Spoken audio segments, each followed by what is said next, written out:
माणूस जंगलात फिरतोय आणि विचार करतोय की मी किती श्रेष्ठ. माणूस फिरता फिरता एका झाडाखाली थांबला तर बघतो तर काय, एक माकड झाडावर दिसले.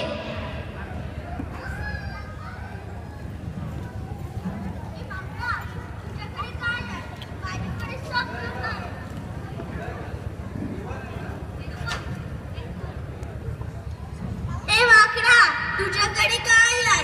माझ्याकडे सगळं काय आहे. तुझ्याकडे माझ्यासारखी शेपटी आहे का? मी माझ्या शेपटीने झाडावर झुलू शकतो. नाही, मला तर झुला लागेल. असाच चालत चालत माणूस एका तलावाजवळ पोचला. तिथे त्याला हत्ती पाणी पिताना दिसले. तो एका हत्तीला म्हणाला, ए हत्ती, तू माझ्याहून मोठा असला तर मी काही करू शकतो.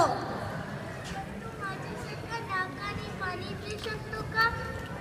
नाही, मला ठसका लागेल. माणूस असाच पुढे चालत चालत एका शेताजवळ आला. तिथे त्याला 2 बैल खूप काम करून आराम करताना दिसले.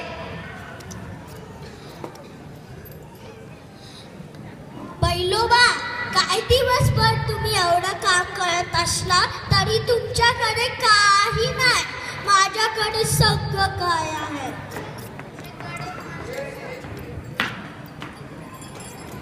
तुझ्याकडे माझ्यासारखे खूर आहे का?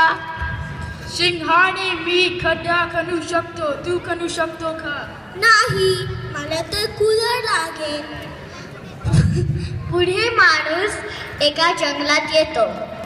तिथे त्याला एक सिंह मेजवानी करताना दिसतो.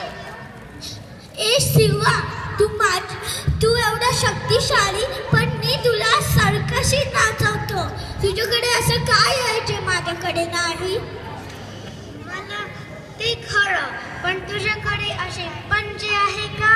मी माझ्या धारदार नखाने ही कोंबडी कापू शकतो. तू कापू शकतो का? नाही, मला तर सुई लागेल. असा सिंहाला सोडून माणूस एका मैदानात पोचतो.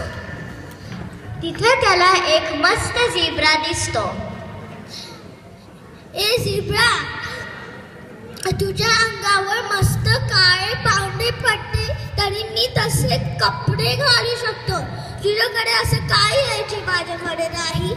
तुझ्याकडे माझ्यासारखे खूर आहेच का? नाही, मला तर जोडे लागतील. शेवटी माणूस त्या शेताजवळच्या टेकडीवर पोचतो. तिथे त्याला त्या गार हवेत काही पक्षी उडताना दिसतात. मी जगात सर्वात श्रेष्ठ, मी काही करू शकतो. ते तर करा, पण तुझ्याकडे माझ्यासारखी सुंदर चोच व पंख आहे का? तू उडू शकतोस का? नाही, माझ्याकडे पंख नाही, पण मी पतंग उडवू शकतो. माझे पंख खरे आहेत आणि माझी दोरी कोणाच्या हातात नाही. मी मुक्त आहे. मी खरंच धडा शिकलो. सगळ्या प्राण्यांचे आपले आपले महत्त्व आहे.